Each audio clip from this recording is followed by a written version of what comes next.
Now, this will probably be the most startling thing I'll say tonight. I'm going to prove to you who they are. You see, I knew 25 years ago. After all, I sat with them. I listened to them. I couldn't believe what I was hearing. By the providence of God. No other way. Who are they? Let's start the chain. Any product, I care not what it may be. A flag, a picture, a table, a chair, whatever it may be. There is, first of all, a manufacturer. Then the manufacturer sells it to a wholesaler.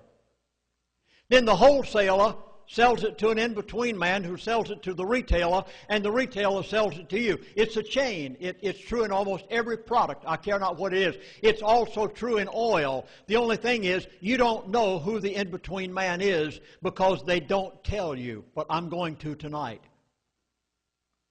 First of all, there is the oil-producing country of the world, and I'm going to take as an example the one that you recognize and hear most about, Saudi Arabia. They bring it out of the ground. You know what it costs to bring a barrel of crude oil out of the ground in Saudi Arabia? $5. You know what it costs to bring a barrel of crude oil out of the ground at Prudhoe Bay, Alaska? $3. I didn't say transport it. I didn't say refine it. I said bring it out of the ground. It cost Saudi Arabia $5, cost the North Slope of Alaska $3 from our own soil. Why are you paying $3 at the gas pump recently? Why are you going to pay $4 and $5 and $6 at the gas pump in the very near future? Mark my words. You're going to call me on the phone and say, Lindsey Williams, you were a prophet the night you came to this forum. You mark my words, you will. And I'm going to tell you no. I tried to warn you. You can't drive these freeways at $4 and $5 a gallon and go back and forth to work and put food on your table. You have to depend on the automobile in California, and you'll be taking food off the table to put in the gas tank so you can run it out your exhaust pipe. You mark my words. It's already planned. How do I know? Who gets the profit? First, there's the oil-producing country. Then there is someone else that you don't know about. Thirdly, there's the oil company. Oh, all-time record profits. They say, we've never seen them make such profits. That's exactly right. They've never made profits before like they're making right now. They're not making anything compared to what that in-between man makes. And then there's a little service station attendant. Oh, sure, he's happy when it goes to $3 and $4 a gallon. He's making a few more cents per gallon. And he just thinks that the world has arrived at his house. Who is the person who is making this big in-between amount? Well, I know what you want me to do now. You're expecting me to get ethnic, aren't you? You want me to talk about some family, don't you? I'm not going to do it. Because I know better. I know who they are. I lived with them for 3 years. Who are they? I'm going to call them by name. I'm not beating around the bush. I'm just trying to get you prepared for a startling statement that you probably have never heard before. Who are they? Who's this in-between person?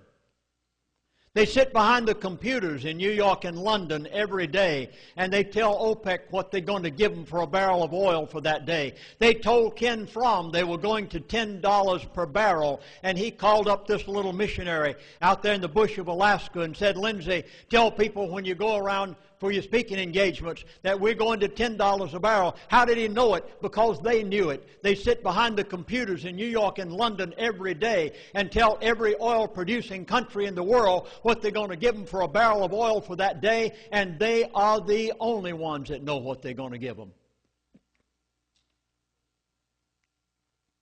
And they're making exorbitant profits. I'd like to give you an example of one of the profits they're making. You heard recently, you probably didn't recognize it. You see, the only difference between me and the average person is I know their buzzwords. If you'll listen to the powers that be, you listen to Mr. Greenspan. He tells you the truth. You just don't understand his buzzwords. You listen to the head of Exxon who testified before Congress here just recently. You listen to what he said. You didn't know what he was talking about because you didn't know his buzzwords. He everything but told Congress, get off my back, or else. I know what the or else was.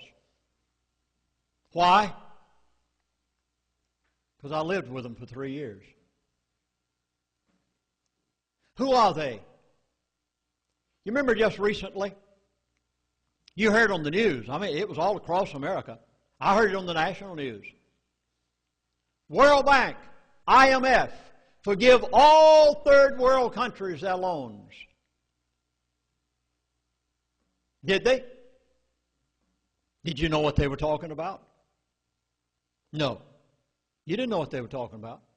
I did. Where'd they get the money from to forgive all of those third world countries their loans? You.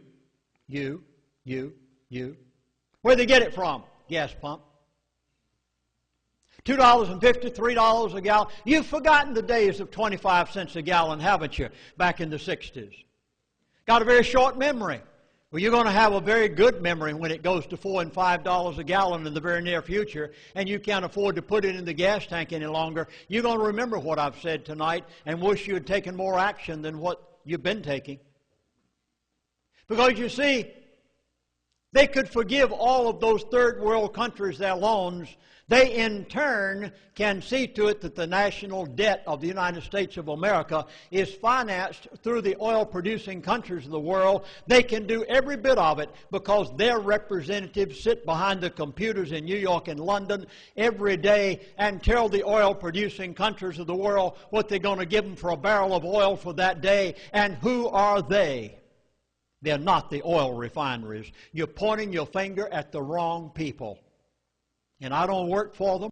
And I never got 1 penny of remuneration or salary when I was on the Transalaska oil pipeline. I was paid by my Baptist mission board. Alyeska Pipeline Service Company never gave me 1 penny. I am not obligated them in any way. You are pointing the finger at the wrong people. The oil companies are making exorbitant profits. Sure they are. But who's making more than they are? The IMF and the World Bank. Who forgave the third world countries their loans? The IMF and the World Bank. How did they do it? You paid it. They diminished our lifestyle in order to give to those countries. Oh, you think for a moment's time that they're not going to make us on the level of a third world country within the next few years? They sure are, because you're going to pay for your own demise at the gas pump. There's only one thing that touches the life of every human being on the face of this earth, and that is crude oil. They chose it as a method of controlling the world in the early 60s, and now the World Bank are the ones that every day the transfer of oil from those third world countries to the oil refineries, and they're the ones making the exorbitant in-between profits, and you will never find it out by reading anybody's books. And I would have never known it had I not been there and had been told it.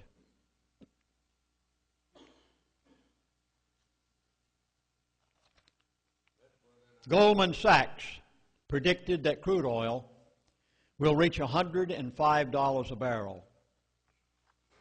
Who makes the profit? The World Bank and the IMF. By the way, you getting tired? You sure? Nobody going to sleep? Okay, I'll give one more here if you don't mind. Are we running too long? Okay, I'll put this one in. I didn't give it last night.